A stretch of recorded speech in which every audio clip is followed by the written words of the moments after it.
El cine y el deporte tienen algo en común. Historias ricas y datos curiosos. En Ventana Pública te traemos al único especialista en ambas temáticas.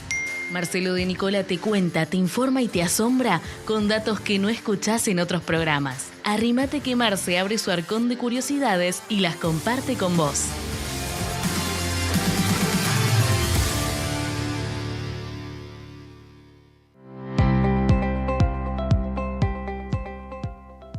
Bueno, Marcelo de Nicola, ahora sí, ya nos presentamos, no nos va a saludar de vuelta, no vamos a hacerlo de la televisión. Nos Hola vuelta. Marcelo, ¿cómo estás? Acá Claudia vino. Hola Marcelo. Sí, buenas. sí. Formato Buenas. televisión. ¿Cómo va Marcelo? Marcelo. Para la parte editada, para el video. Claro, esto es para el video, tal cual, esto es para, se lo digo a usted, que lo ve por video y no lo ve en vivo, a partir de ahora ya nos habíamos hablado de antes. Decime Marcelo, contame, ¿qué traes?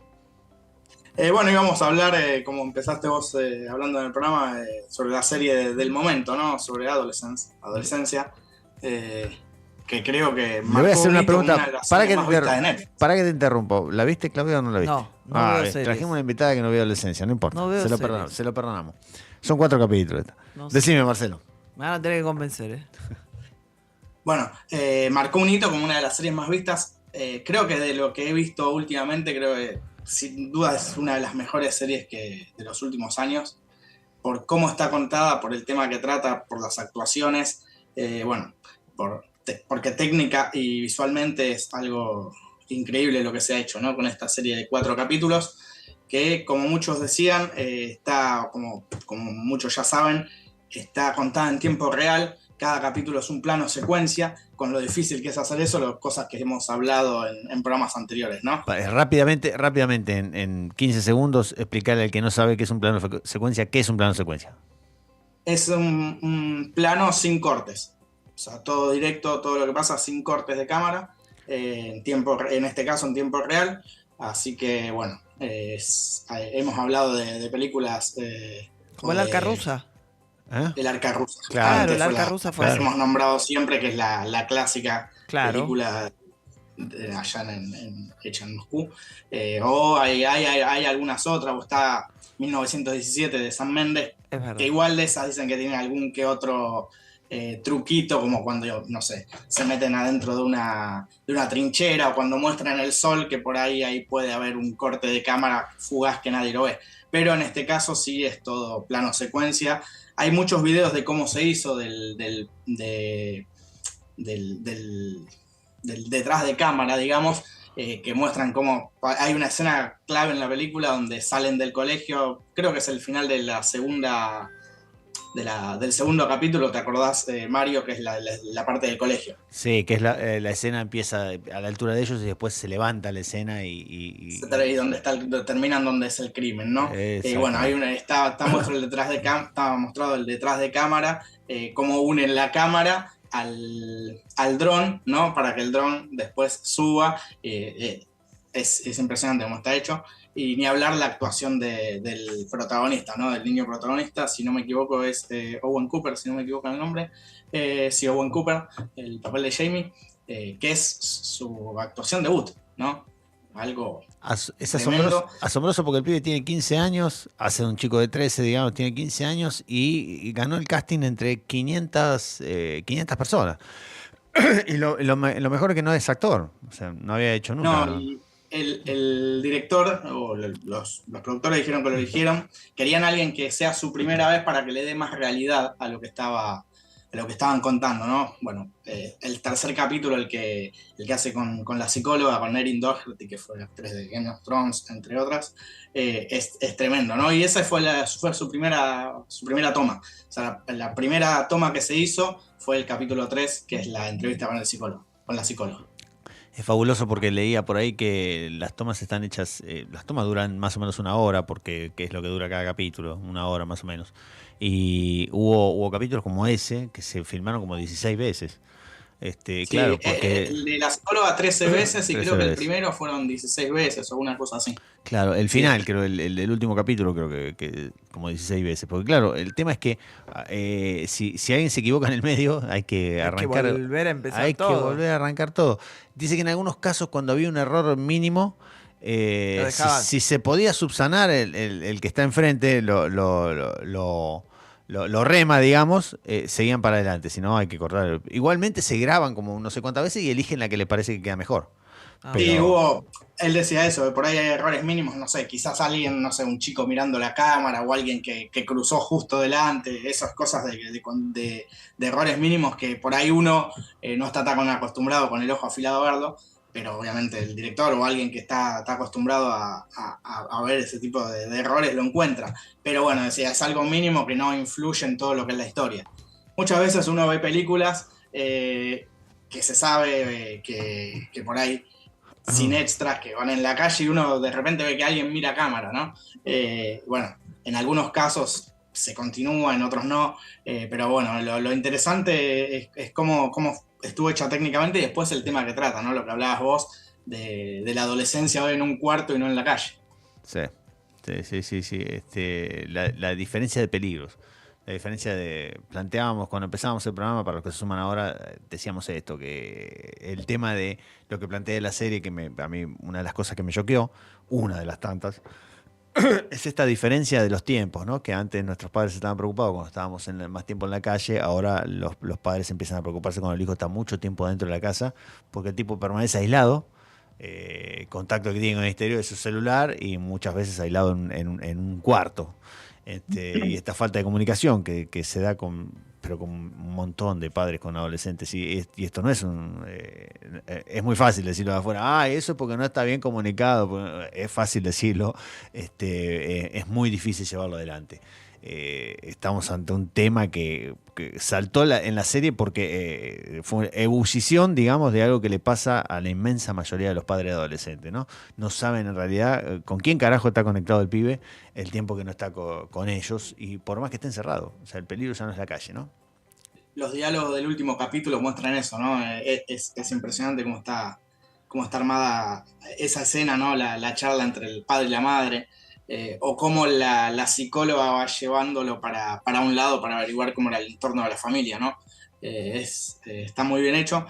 Vos decías de lo que era el incel, yo no tenía ni idea, hasta ver la serie no sabía qué significaba. Y eso que también, bueno, tengo sobrinas que fueron las que más o menos me fueron explicando.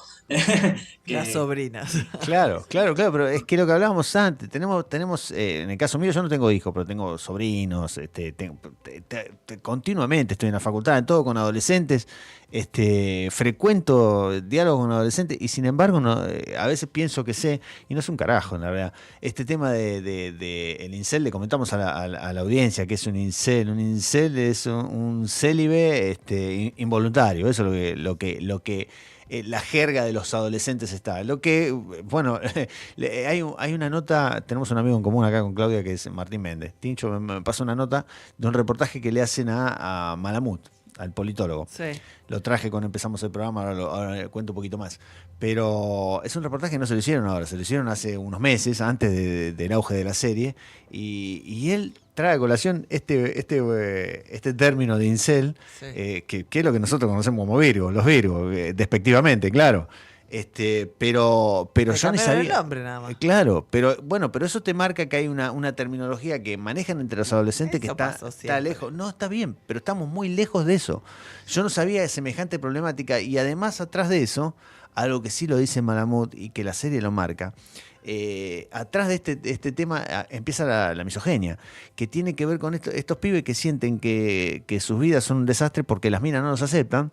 Y atrás de esto, a odiar. Y las empiezan a odiar. Y hay quienes levantan, hay ahora con los famosos youtubers, los que marcan tendencia, levantan este discurso exacerbado y bueno, valga la redundancia, exacerban este sentimiento y termina en lo que plantea la serie, que no es algo tirado de los pelos, porque la serie parte, corregime Marcelo, pero la serie parte de el actor Stephen, ¿cómo es el actor?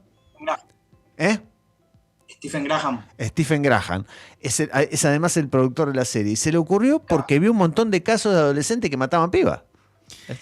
Sí, y yo vi el reportaje que vos me decías de Malamud, que es muy bueno. Él en realidad lo habla desde trata esto, ¿no? Pero habla de políticas de género y de cómo se está imponiendo, cómo van a ser las futuras sociedades, de cómo se está imponiendo que también la mujer sea de determinada manera, el hombre de otra, y que salga la mujer a pedir que las pibas a que la banquen económicamente, si no, no le llevan en la punta a los pibes. Como que tiene un montón de cualidades que a los chicos, también a los adolescentes, les molesta el planteo de las chicas, y en lugar de relacionarse cada vez se van como apartando y se van odiando, ¿no?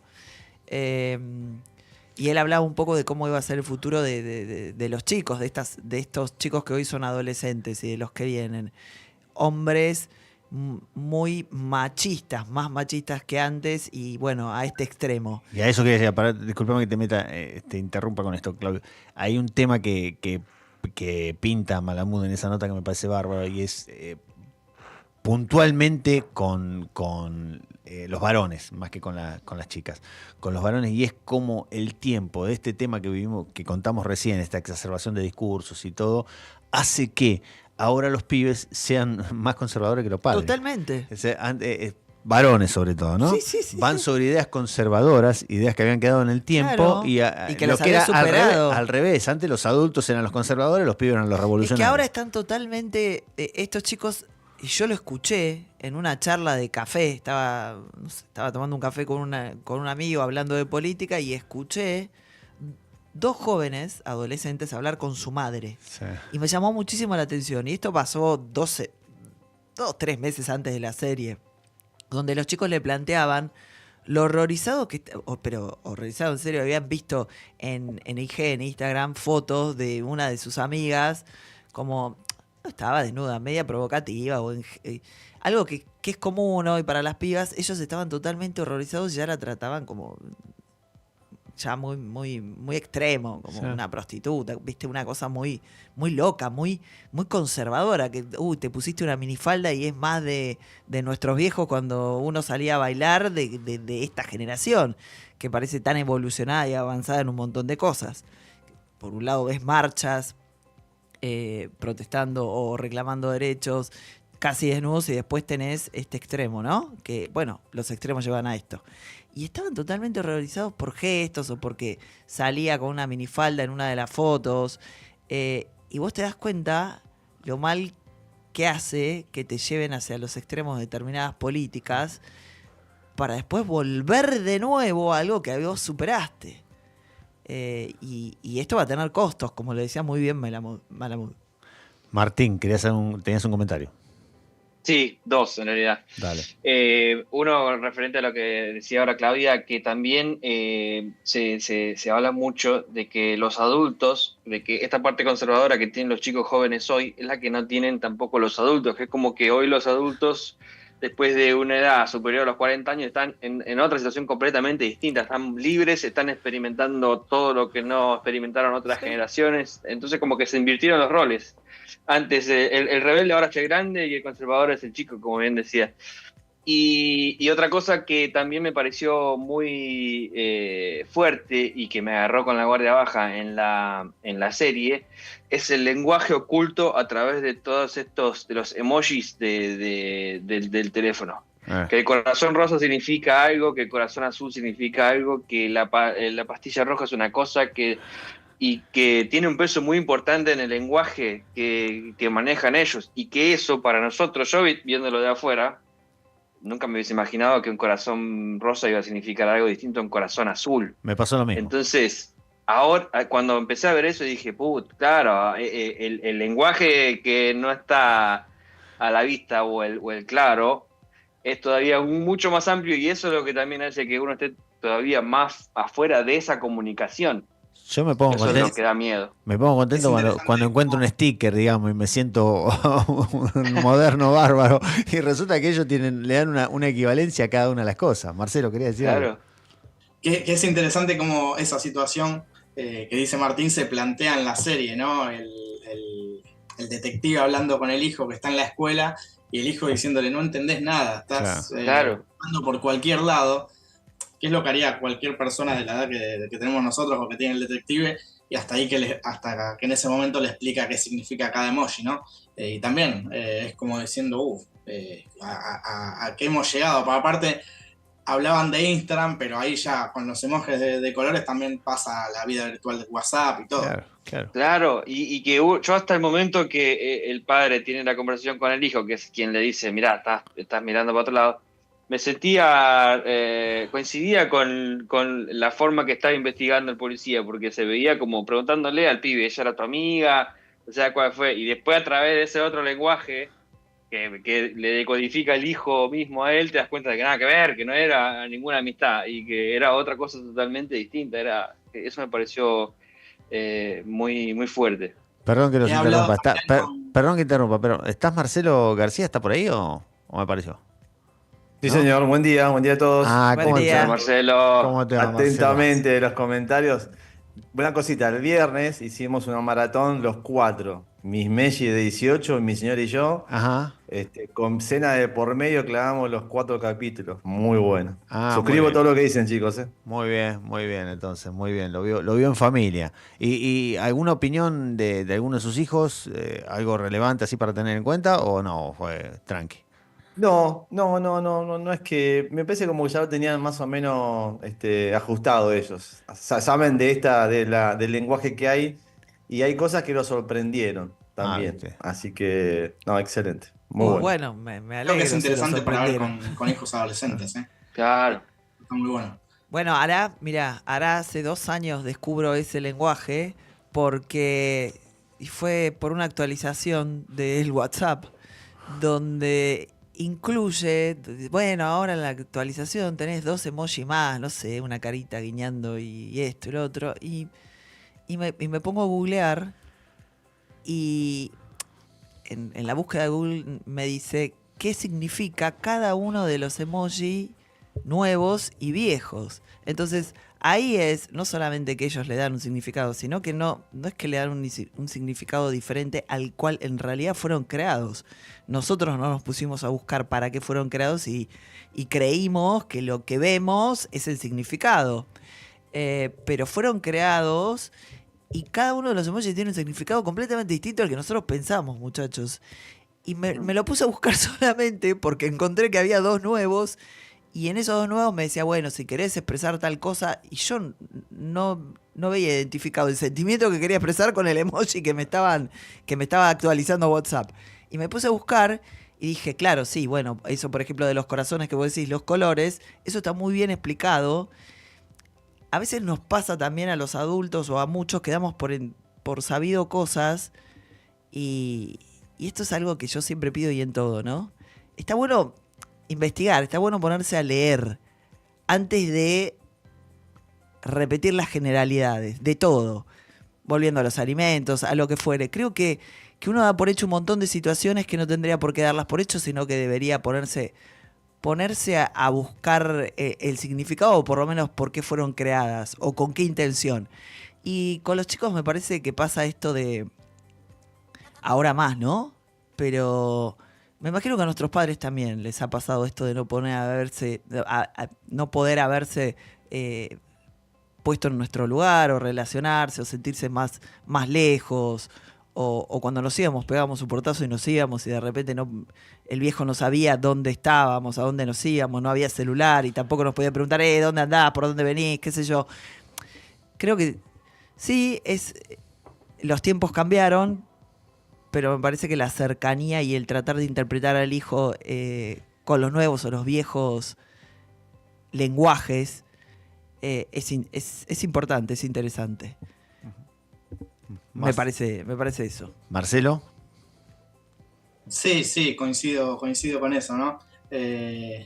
Y saber, creo que también hay mucho, como decía ella, uno no investiga esos significados. Yo también vi algunas notas, uno usa, no sé, la carita de la sonrisa al revés, qué sé yo, como diciendo un ok, por ahí para el que lo inventó, los chicos lo utilizan de otra manera. Sí. Son detalles que uno tiene que empezar a averiguar y ver también si desde las altas esferas, por ejemplo, de los que crean los emojis, también no lo crean con alguna intención oculta, qué sé yo, uno ya desconfía de todo. Exactamente. Me leíste. Sí, puede que sí. puede que haya algo de eso. Como también entiendo que hay cosas que se la dan los mismos pibes, yo no creo que yo creo que hay cosas que sí están hechas con una intencionalidad, pero que el tipo, el que crea el corazón amarillo, crea que después le va a dar la significación que le dieron los pibes, no estoy tan de acuerdo.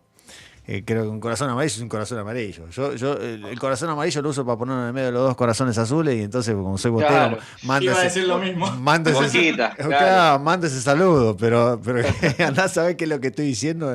Tendría que ver ahora qué interpreta un adolescente de mi saludo, ¿no? Pero Claro. sí.